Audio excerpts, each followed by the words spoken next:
asked me, "Will you stand up and say a few words about your memories at Richmond Hill High School?" And I went, "Sure."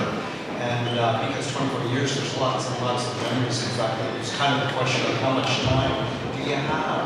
But I thought, no, I managed to narrow it down a few things. First of all, my first memories of Richmond Hill High School. You've heard a couple of the other teachers talk about the old, if I can go so far as to say, dump down on the right street there. What an awful music group. It was just terrible, unbelievable. And also no air conditioning and all kinds of terrible, terrible conditions there. However, when I first went to the school, I thought I'd gone into a time warp.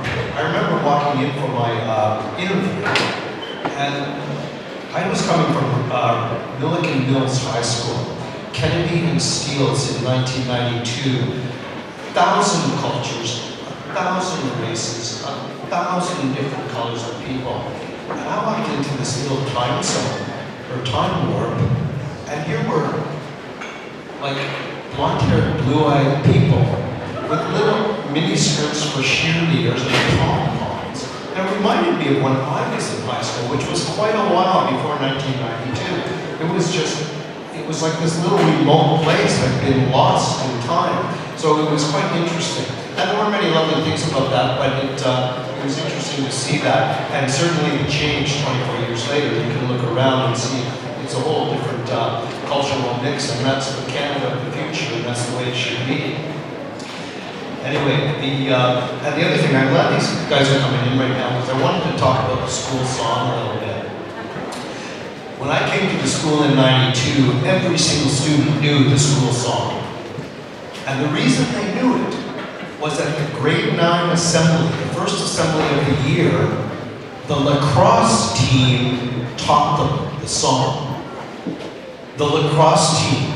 Well, what you wouldn't know is this school was a powerhouse in field lacrosse back in that time. And in fact, while I was sitting there, I looked around at the things back here, and if you go back to these things far enough, you can see there's a bunch of successful lacrosse teams. Playing lacrosse at this school in those days was your show of your masculinity.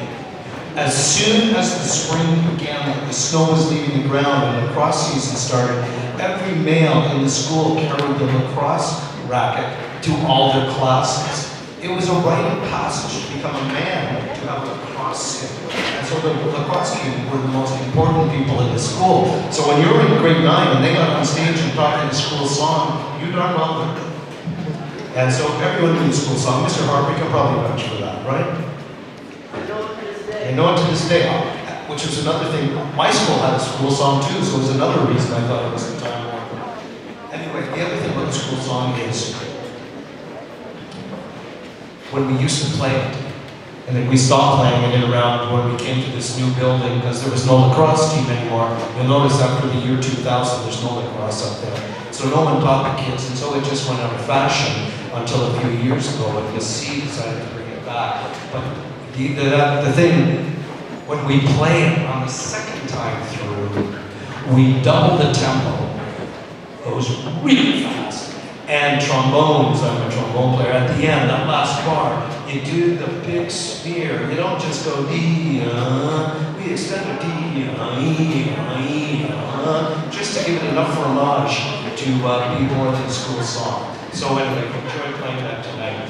But finally, a high school is students. And the students, you've heard other teachers talk already, it's the students who make what goes on here happen. And what a great group of students I've had the opportunity to teach here over the years. Interestingly enough, very few of them have gone on in music, and that was never our goal. It's really hard to make a living as a professional musician. It's really hard. And you don't even make a very good living. I always recommend something easier, like law, medicine, business, where you can, because there's thousands of lawyers in Toronto. There's only like 90 people in the Toronto Symphony, so it's a good thing. But I have seen our students go on to many illustrious positions. I can't keep track of all of the lawyers, doctors, businessmen, engineers. Many of them are here tonight in our group of people, media people, all kinds of things these people have gone on to. A few stick out in my mind though, and I thought I would mention a couple by name. Perhaps the most accomplished musician ever to go through the school in my time was a young woman. She just graduated in 2017, and Kyoko Kono was her name.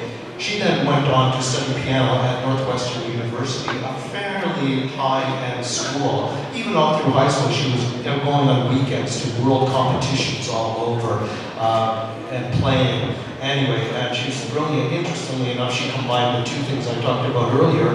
While studying music performance at Northwestern, she was in pre-med. She's now at med school in Nashville, so that's quite an accomplishment. We did have another musician, David Rubel, fabulous saxophone player from about the mid-'80s. Got all the degrees, U of T, Humber College, jazz performance, and was an active jazz performer around the city right up until COVID. And then the bottom dropped out of the music business, and I think David finally gave it up for a far more lucrative career in real estate, where these days I hear there's money to be made in real estate, so he's done well for himself.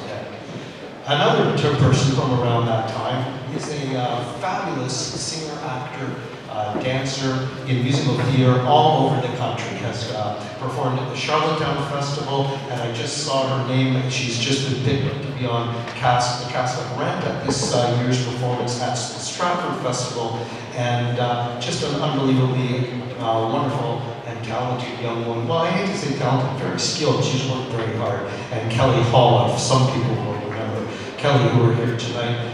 But I always hate to forget her older sister, who's also one of the city's finest child psychiatrists. So a lot of things going well in that family. I think I got one more.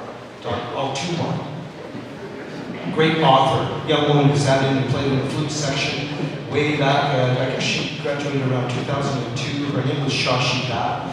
Her goal, her family's goal for her was to be a doctor. Her goal was to be a writer.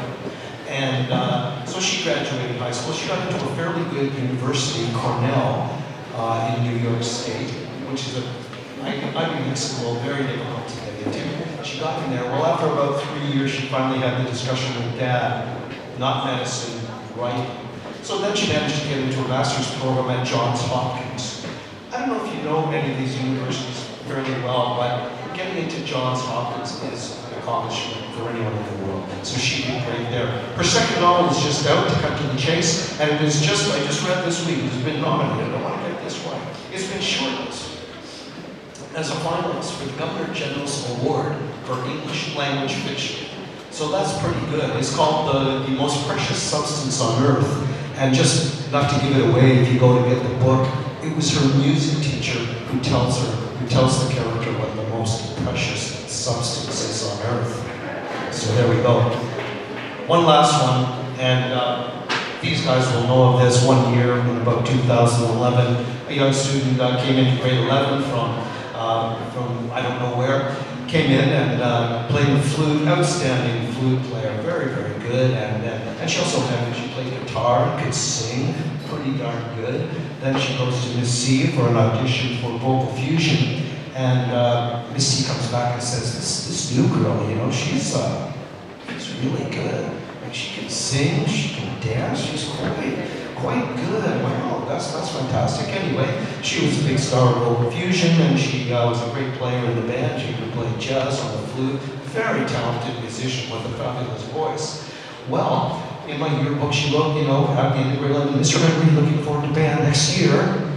However, that didn't happen, because during the summer, one of her auditions paid off, and you probably know where the story's going, and many of you will know. This was Wendy Shawn, the lead vocalist in the K-pop ultra-successful group Red Velvet, and so we had a chance to know Wendy here as well. So this school is made up of fabulous students. I've gone on too long, but just to say, my mantra always while I was here was, I get to teach the absolute best students in the school. And from what I've seen even yet, these guys still get to teach the absolute best students in the school.